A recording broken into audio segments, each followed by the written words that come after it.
ఉదయకాలము బైబిల్ వాక్య ధ్యానాంశముగా కీర్తన గ్రంథము 3వ అధ్యాయమును గత వారంలో చదువుకున్నాం. ఈరోజు కీర్తన గ్రంథము 4వ అధ్యాయాన్ని చదువుకొని దానిలో ఒక అంశమును నేర్చుకుందాం. 4వ అధ్యాయము. నా నీతికి ఆధారముకు దేవా, నేను మొరపెట్టినప్పుడు నాకు ఉత్తరమిమ్ము. ఇరుకులో నాకు విశాలత కలుగుజేయువాడవు నీవే. నన్ను కరుణించి నా ప్రార్థన అంగీకరించుము. నరులారా, ఎంతకాలము నా గౌరవము అవమానముగా మార్చెదరు? ఎంతకాలం వ్యర్థమైన దాన్ని ప్రేమించెదరు? ఎంతకాలం అబద్ధమైన వాటిని వెతికెదరు? యెహోవా తన భక్తులు తనకు ఏర్పరచుకున్నాడని తెలుసుకునుడి. నేను యెహోవాకు మొరపెట్టగా ఆయన ఆలకించును. భయము నొంది పాపము చేయుకుడి. మీరు పడకల మీద నుండగానే మీ హృదయంలో ధ్యానము చేసుకుని ఊరకుండి. నీతియుక్తమైన బలులు అర్పించుచు యెహోవాని నమ్ముకొనుడి. మాకు మేలు చూపువాడెవడని పలుకువారు అనేకులు. యెహోవా నీ సన్నిధి కాంతి మా మీద ప్రకాశింపజేయము. వారి ధాన్య ద్రాక్షారక్షమును విస్తరించిన వాటిని సంతోషించుట కంటే అధికమైన సంతోషమును నా హృదయంలో పుట్టించుతుంది. యెహోవా నెమ్మదితో పడుకొని నిద్రపోదును. నేను ఒంటరిగా ఉండనను, నీవే నన్ను సురక్షితంగా నివసింపజేయుదువు. నేను వర్తమానాన్ని ఈ గ్రంథంలో 4వ అధ్యాయము 8వ వచనాన్ని మనం ఒక జ్ఞానాంశంగా తీసుకుని వచ్చినట్టయితే, యెహోవా నెమ్మదితో పండుకొని నిద్రపోదును, నేను ఒంటరిగా ఉండనను, నీవే సురక్షితంగా నివసింపజేయుదువు. ఒంటరిగా ఉన్నప్పుడు కూడా సురక్షితంగా కాచి కాపాడే దేవుడు మన దేవుడని ఇటు యొక్క గొప్పన ఆదరణకర వాక్యాలు నేర్చుకుంటూ ఉన్నాము. మరి ఇదే వాక్యాన్ని ధ్యానాంశంగా మనం తీసుకొని 1వ తెస్సలోనికి రాసిన పత్రిక 4వ అధ్యాయము 13వ వచనంలో మనం ఒంటరిగా ఉన్నప్పుడు కూడా దేవుడు మనకు ఆదరణకర్తగా ఉండి మన ఆదరణకర ఈ వాక్యం 4వ అధ్యాయము 1వ తెస్సలోనికి రాసిన పత్రిక 13వ వచనాన్ని నేర్చుకుందాం. సహోదరులారా, నిరీక్షణ లేని ఇతరుల వరే మీరు దుఃఖపడకుండా నిమిత్తము నిద్రించుచున్న వారిని గూర్చి మీకు తెలియకుండా మాకు ఇష్టం లేదు.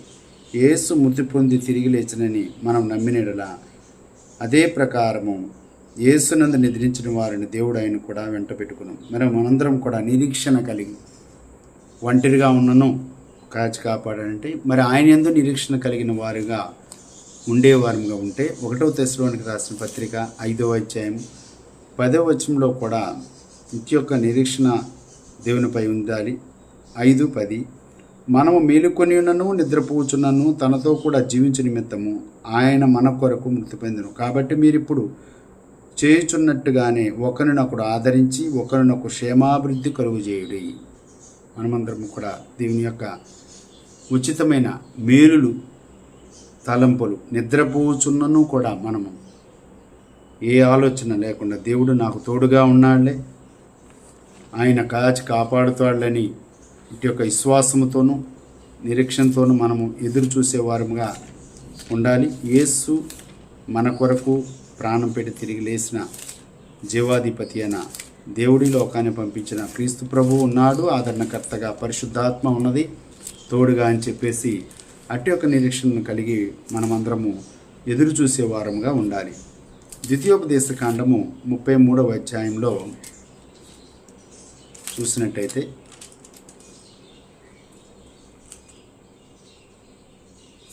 ద్వితీయోపదేశ కాండము 33వ అధ్యాయము 27-28 వచనాలు చదువుకుని మనము ముందుకెళ్దాం. 33వ అధ్యాయము ద్వితీయోపదేశ కాండము 27-28 వచనాన్ని చదువుతున్నాం.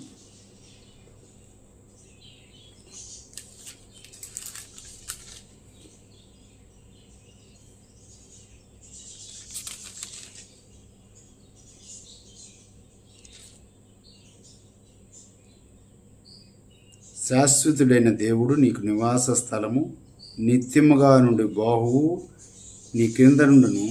ఆయన ఎదుటి నుండి శత్రువును వెళ్ళగొట్టి నశింపజేయను. ఇశ్రాయేలు నిశ్చయముగా నివసించును. యాకోబు ఊట ప్రత్యేకింపబడును. అతడు ద్రాక్షారసము గల దేశంలో ఉండును. మనమందరము శాశ్వతుడైన దేవుడు నాకు నివాస స్థలమని అటు యొక్క విశ్వాసముతో మనం దేవుని యొక్క కృపకు పాత్రులయ్యే వారముగా ఉండాలి. అటు యొక్క ఆదరణ పొందే వారముగా ఉండాలి. యోబు గారు కూడా గొప్ప సాక్ష్యము చెప్తూ ఉన్నాడు.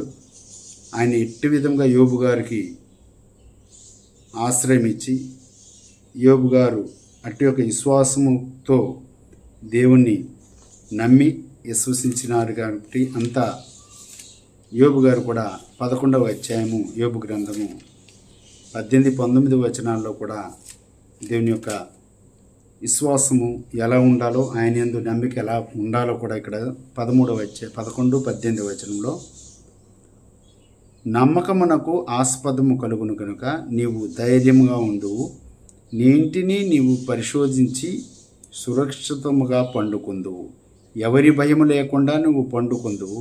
అనేకులు నీతో విన్నపములు చేసెదరు, దుష్టులు కనుచూపు క్షీణించిపోవును, వారికి ఆశ్రమేమీ ఉండదు, ప్రాణము ఎప్పుడు విడిచిదును అని వారి ఎదురు చూస్తూ ఉంటారు. చాలామంది శత్రువులనైనా కూడా కానీ యోబు గారు అంతమంది ఎదురు చూస్తున్నప్పుడు కూడా చావుకై ఎదురు చూస్తూ ఉంటారంట, శత్రువులు ఎదురు చూస్తూ ఉంటారు.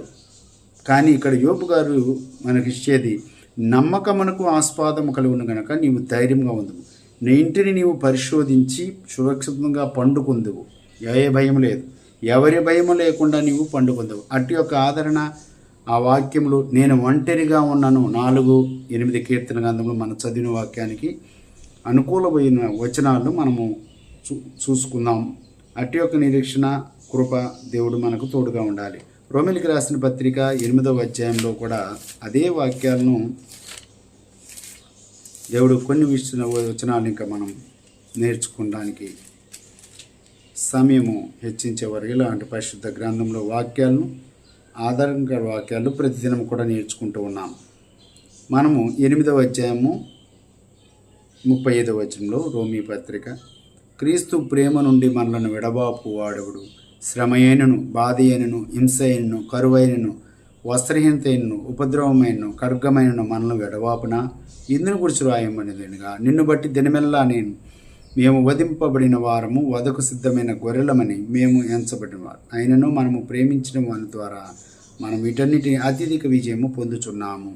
మరణమైనను, జీవమైనను, దేవదూతలైనను, ప్రధానులైనను, ఉన్నవైనను, రాబోవైనను, అధికారులైనను, ఎత్తైనను, లోతైనను, సృష్టించబడిన మరి ఏదైనను మన ప్రభుని యేసుక్రీస్తునందరి ప్రేమ నుండి మనలను ఎడబాపు నేరవాడు రూఢిగా నమ్ముచున్నాను. ఇటు యొక్క ఆదరణ పౌలు గారు రోమీయులకు సంఘానికి రాస్తూ, మనం కూడా దేవుడు నాకు తోడుగా ఉన్నాడు, ఏ శ్రమ అయినను, వేదనైనను, కష్టమైన, నష్టమైన, బాధ అయినను ఏది వచ్చినప్పుడు కూడా నాకు దేవుడు తోడుగా ఉండాలి అని చెప్పి అట్టి యొక్క నిరీక్షణ కలిగి ఉండాలి. ఇలాంటి మరి దేవుడు మనకు తోడుగా ఉండాలంటే చివరిగా మనం ఏం చేయాలంటే లేవి గ్రంథంలో లేవి కాండము చివరిగా 25వ అధ్యాయము మనకి ఎంత తోడుగా ఉన్న మన దేవుడికి మనమేం చేయాలి? లేవి కాండము 25వ అధ్యాయము 18వ వచనము 19వ వచనాన్ని మనం చూసుకుంటే 18-19 చదువుతూ ఉన్నాం. కాబట్టి మీరు నా కట్టడలను నా విధులను గైకొని వాటిని అనుసరించి నడుచుకునవలెను, అప్పుడు మీరు ఆ దేశంలో సురక్షితంగా నివసించెదరు, ఆ భూమి ఫలించును, మీరు తృప్తిగా భుజించి దానిలో సురక్షితంగా నివసించెదరు. దేవుని వాక్యంలో ఇంటి యొక్క ఆదరణ దేవుడు మనము తోడుగా ఉండాలంటే, మనకు ఏ బాధ వచ్చినా, కష్టం వచ్చినా, నష్టం వచ్చినా దేవుడు నేను ఒంటరిగా ఉన్నాను, ధైర్యము నిబ్బరం కలిగి దేవుని యొక్క ఆలోచనలు, ఆ ఆజ్ఞలను, కట్టడలను గైకొనుటూ ఆయన్ని మహింపరిచేవారుగా ఉంటే ఇటు యొక్క పై వాక్యాల ద్వారా మనము ఆదరణ పొందుతూ ఉంటాం. మనము దేవుని చెప్పిన మాటల ప్రకారంగా ఆయన ఆజ్ఞలకు విధేయులై తూచా తప్పకుండా పాటించినట్లయితేనే మనకు దేవుడు తోడుగా ఉంటారు. ఒంటరిగా ఉన్నాను, నాకు ప్రాణ భయం ఏమీ లేదు అని చెప్పేసి ఇటు యొక్క ఆదరణకర వాక్యముల ద్వారా ఆదరించబడుతూ ఉన్నాం. ఇటు యొక్క వాక్యములు వింటూ ఉన్న మీ అందరికీ కూడా ప్రత్యేకమైన వందనాలు తెలియజేస్తున్నాం.